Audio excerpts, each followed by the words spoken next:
Imagine a craft, roughly the size of a football field, just moving at like 200 miles an hour underwater. Right. It's this massive hulking object tearing through the deep ocean, but, and this is the crazy part, it isn't generating a single degree of heat. Which just completely breaks our understanding of thermodynamics, yeah? Exactly. But now, imagine that the real terrifying secret isn't actually the physics-defying craft itself. The real secret is the sprawling, decades-long financial fraud keeping the whole thing hidden. Oh, totally. Which completely flips the script on what a government cover-up actually looks like, Yeah, you know? right. Like, we aren't talking about a single guy in a sharp suit standing in front of a neat little filing cabinet labeled The Truth.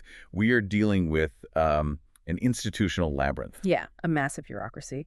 So welcome to today's deep dive. We are unpacking a truly massive, wide-ranging source today. It's a recent, sprawling interview from the Joe Rogan Experience, and it features sitting U.S. Congressman Tim Burchett. A sitting congressman, yeah. Right. And our mission today is to synthesize Burchett's startling claims regarding government secrecy. And, I mean, we are wading into some deep, muddy waters here for you today. Oh, very deep. We're covering everything from, like, deep water UFO bases and missing scientists to systemic financial corruption in Washington, and even some highly controversial claims about public health and psychological manipulation. Yeah, but before we go any further, we really need to set some ground rules for you, the listener. Yeah, Because we are navigating incredibly charged, politically sensitive territory today. definitely. Our goal here is not to take political sides, right? And we aren't rubber stamping these claims as absolute fact. We are treating this source material as an architectural blueprint of a very specific worldview. So we are here to objectively explore the alarming and thought-provoking ideas exactly as they were presented in the interview. Exactly. We are just your guides through the maze here, and you should care about this. You really should, because if even a fraction of what Burchett is claiming regarding where your tax dollars go is true, well, if it's true, it fundamentally shatters how you should view technological progress and government accountability. Yeah, it changes everything. So let's just start with the most visceral image from the source, which is the technology. Burchett details intelligence briefings he's received from former military admirals about unidentified anomalous phenomena, or UAPs, and he specifically highlights these deep water bases. Right, the underwater craft. Yeah. Craft the size of football fields, 200 miles per hour underwater, zero heat signature. Stop and think about the thermodynamics of that for a second. I mean, water is incredibly dense, right? If you were pushing an object that massive through the ocean at 200 miles per hour, the friction alone should literally boil the water around it. Oh, easily. Our absolute best, state-of-the-art torpedoes and submersibles top out at just a fraction of that speed, and they light up thermal sensors like a Christmas tree. Right, you can see them coming from miles away. Exactly. So to do this without a heat signature, it just shatters our current paradigm of physics. And he ties this into the famous 2004 Tic Tac encounter by Navy Commander David Fravor. We're talking about objects dropping from 50,000 feet in the air down to sea level in under a second. Which is just mathematically insane. It is, and Burchett paints this grotesque but perfect visual. He says that if a human pilot were inside a craft pulling those kinds of maneuvers, the G-forces would instantly turn them into a ketchup package. A ketchup package. Wow. I mean, it's graphic, but it's accurate. A highly trained fighter pilot in a G-suit can handle maybe, 9 Gs before losing consciousness? Yeah, somewhere around there. And these objects are pulling hundreds of Gs. The human body would just be liquefied against the bulkhead. So we are either looking at unmanned drones or biological entities that operate under completely different physical laws. And Burchett places this in a historical context, too, noting instances of these craft hovering over nuclear power plants and missile silos, and they just shut down highly complex electronic equipment without making a single sound. Okay, I have to push back on this, though. Let's unpack the timeline here for a second. If we've supposedly had access to this technology, or at least crashed pieces of it since the Bob Lazar days. The 1980s, yeah. Right, and for anyone unfamiliar, Bob Lazar is the guy who famously went on Las Vegas News in 1989, claiming he was hired to reverse engineer alien propulsion systems at a secretive Area 51 facility called S4. Yep. The S4 facility. So if we've had this stuff since the 80s or earlier, how has none of it trickled down to us? I mean, we should have 0-point energy by now. We should be extracting limitless free electricity from the quantum vacuum of space to heat our homes. You'd think so, yeah. It's like a 17th century blacksmith finding a fully functioning smartphone, but 40 years later, his descendants are still just using it as a shiny paperweight. Well, the source material actually provides a brilliant analogy for why that smart fund is still a paperweight. Yeah. It all comes down to technological compartmentalization and the limits of human science. Okay, how so? So Burchett brings up his 1947 Indian Chief motorcycle. He argues that if you took that motorcycle back in time to the Pilgrims stepping off the Mayflower, they would be astounded. All right. They'd think it was magic. Exactly. They might worship it, they might polish the chrome, they might even accidentally kickstart it. But they couldn't build another one. They wouldn't even know where to begin. They wouldn't know what a spark plug is. They wouldn't understand vulcanized rubber for the tires. And they certainly wouldn't know how to drill for and refine the high-octane fuel required to run it. Ah, I see. Burchett's point is that defense contractors might possess the physical machine, but our brightest scientists lack the foundational physics to truly reverse engineer it. It operates on a quantum level, perhaps vibrating from one point in space to another instantaneously, that we just don't have the math for yet. So the technology just sits there, locked in a vault, being poked and prodded, but never fully understood. Basically, yes. But that brings up a massive human problem.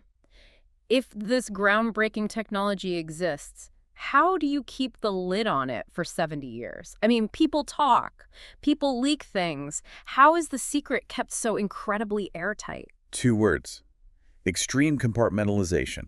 It's almost paralyzing how strictly they do it.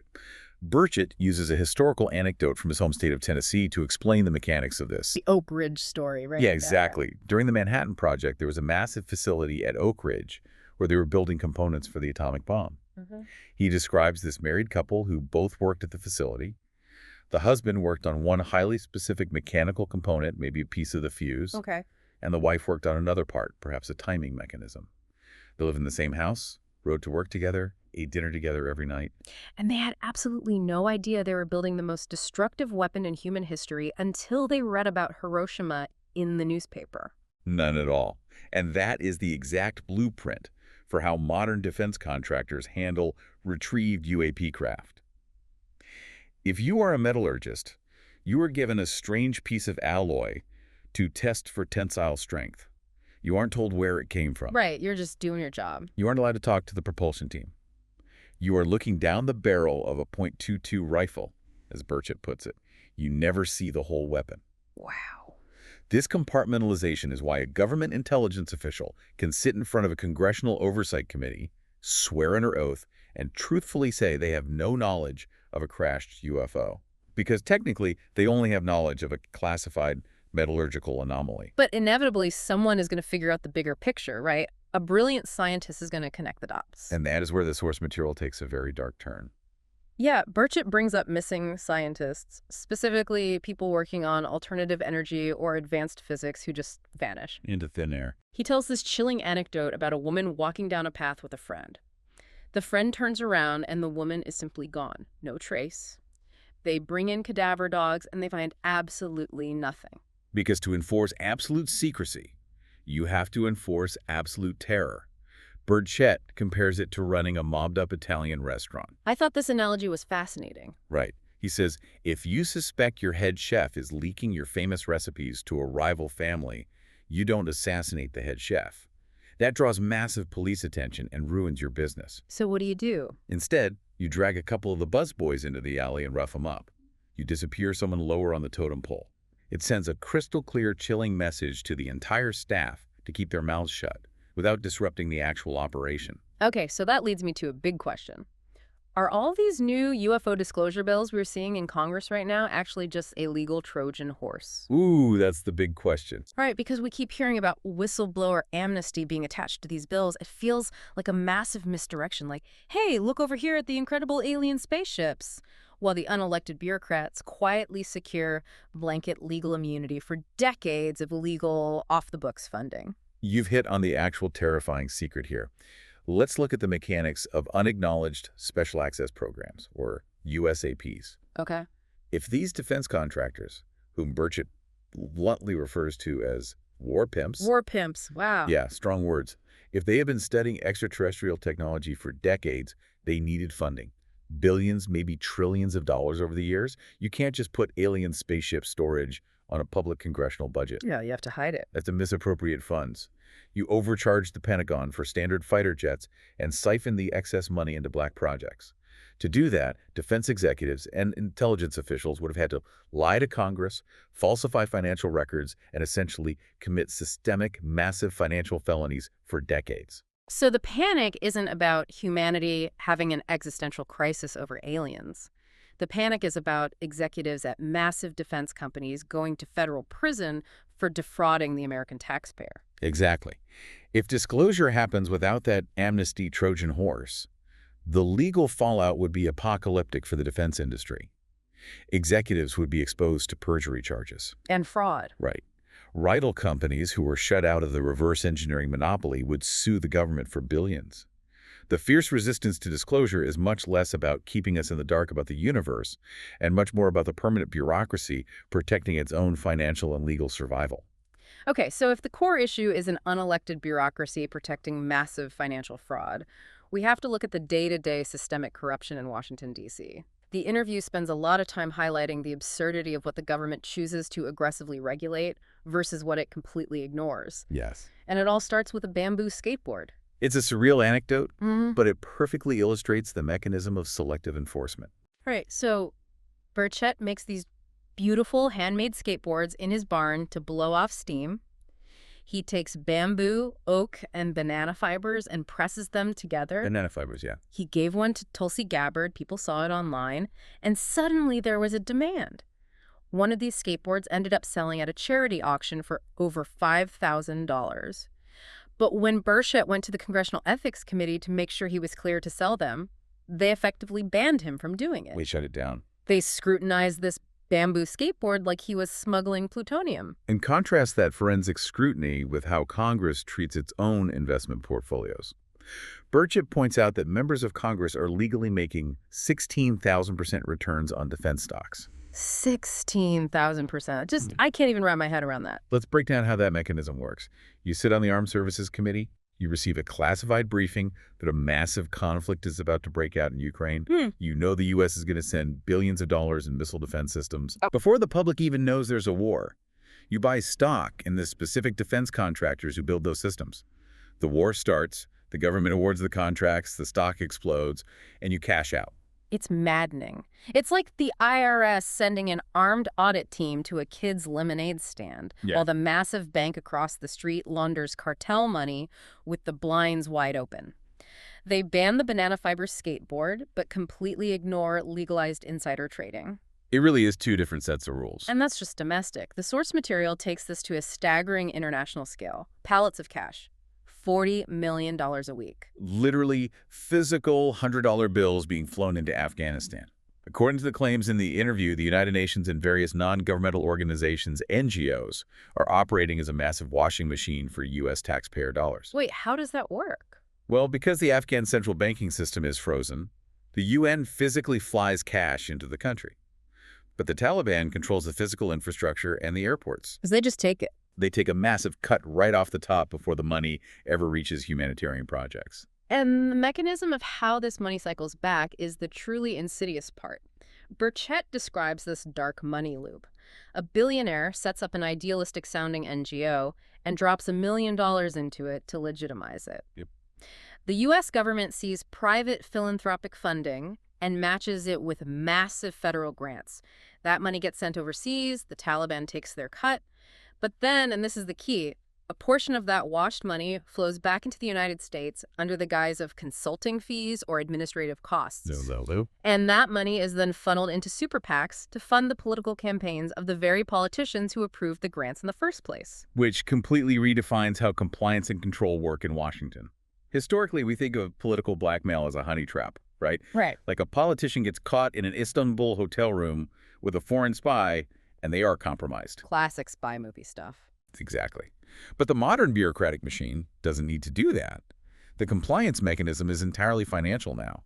If a politician's spouse is on the board of one of these NGOs pulling in massive salaries, or if their pension is tied to defense contractor stock, they're structurally compromised. They're trapped. The dark money loop ensures that elected officials remain totally obedient to the unelected permanent machine that handles the cash.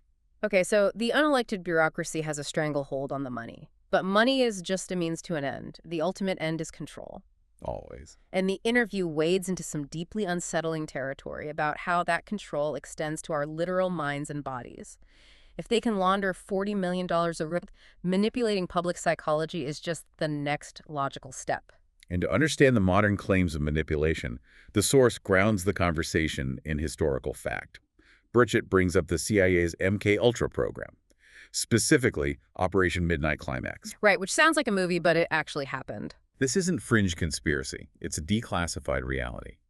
In the 50s and 60s, the CIA ran safe houses in major cities where they unknowingly dosed citizens with LSD and observed them from behind two-way mirrors.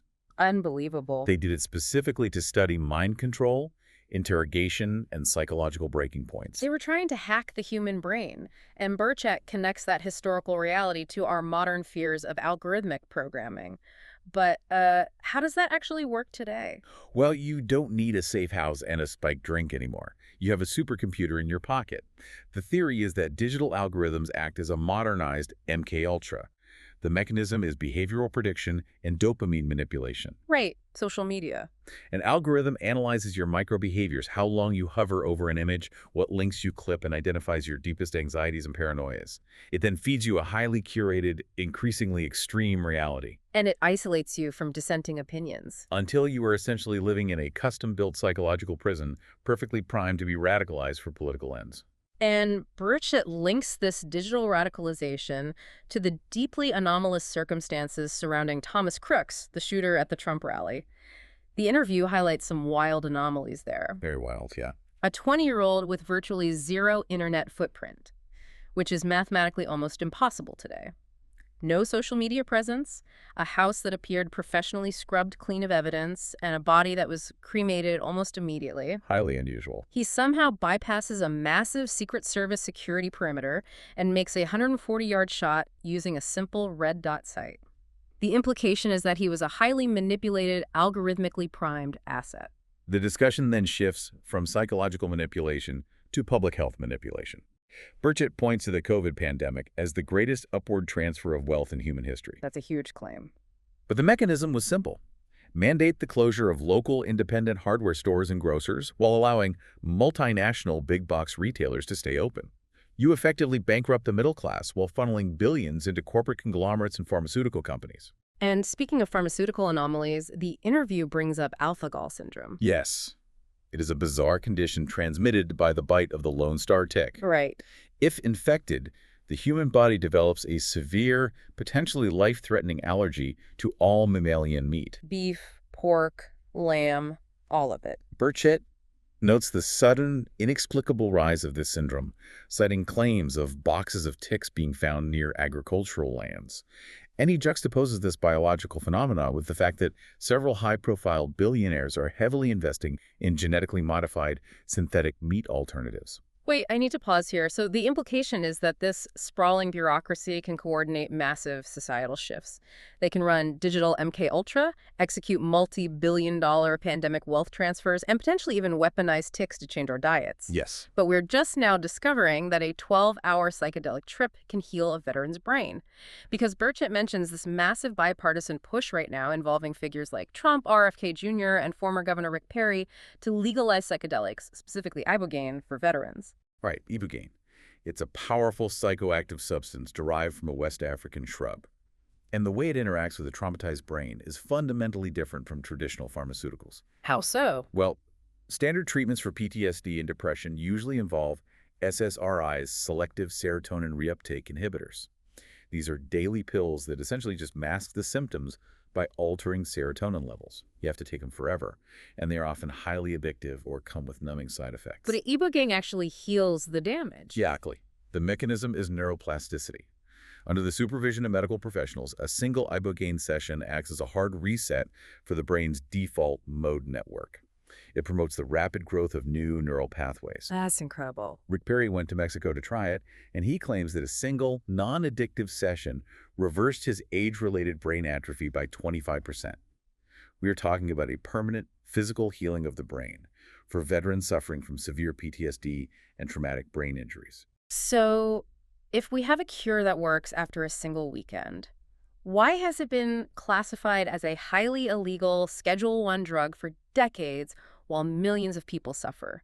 Why lock the fire extinguisher in the basement while the house is burning down? Look at the underlying pattern of everything we've discussed today. What gets suppressed? Anything that threatens an established trillion-dollar monopoly. Right. Zero-point energy threatens the fossil fuel industry.